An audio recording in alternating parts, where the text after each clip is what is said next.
Andito ulit tayo ngayon sa bukid at katatapos lang namin mga wit, tapos pauwi na rin kami ni mama. Pero bago kami umuwi, mamimitas muna ako ng gulay pang pakbit. Ihahalo rin namin doon sa sa isda.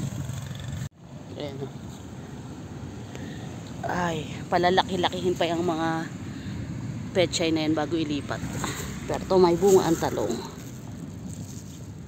Pwede na to.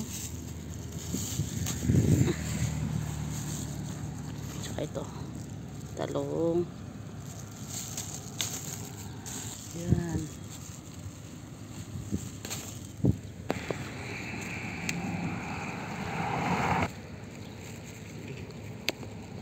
Tapos to.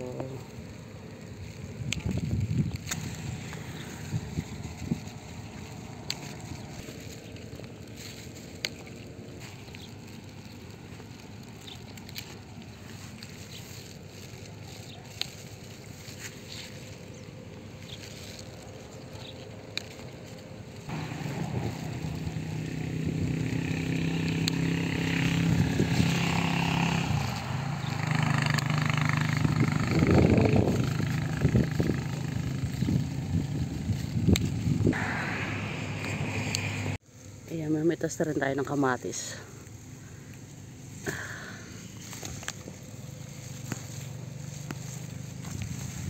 Ito medyo malibalang na.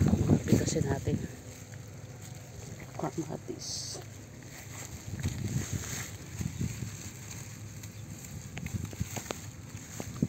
Tapos ito nga pala yung huli kong isda. Ilang piraso lang naman yan. Medyo malalaki na rin naman lang to. Ayan, panghalo natin sa gulay. Yan, sariwa lahat yan. Tapos ito na yung gulay natin. Okra. Dadalawang piraso pa lang yung talong. Sitaw, nakapitas na ako niyang kaya na. Yan. Sold na yan. Lahat yun ang huli naming isda. Yan. May order kasi dyan si Ate Sheila at si Ate Aisa na tig 1 kilo. Pag uwi ko nga sa bahay, agad na ako nagluto. Ayan, habang nagpiprito ako ay nagagayat na rin ako ng gulay.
Yan guys, pag nagluluto ako ng pakbet, ganyan yung diskarte ko. Doon sa pinagprituhan ng isda ay igigisa ko lang yung kamatis hanggang sa madurog siya.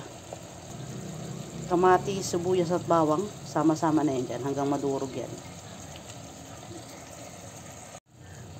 Yan, pag ganyan na yung kamatis natin. Kasi medyo hilaw yan, kaya hindi natin na-expect na madudurog talaga yan. Pwede na natin ilagay yung ibang gulay. Ayan. Lagay na rin natin yung isda doon sa ibabaw. Yan. Lagyan natin ng bagoong.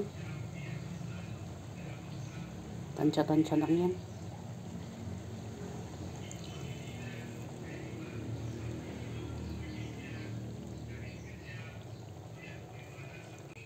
Nilagyan ko na rin siya ng 1 tasang tubig. Okay na yan. Hintayin na lang natin yung maluto. Okay natin yan.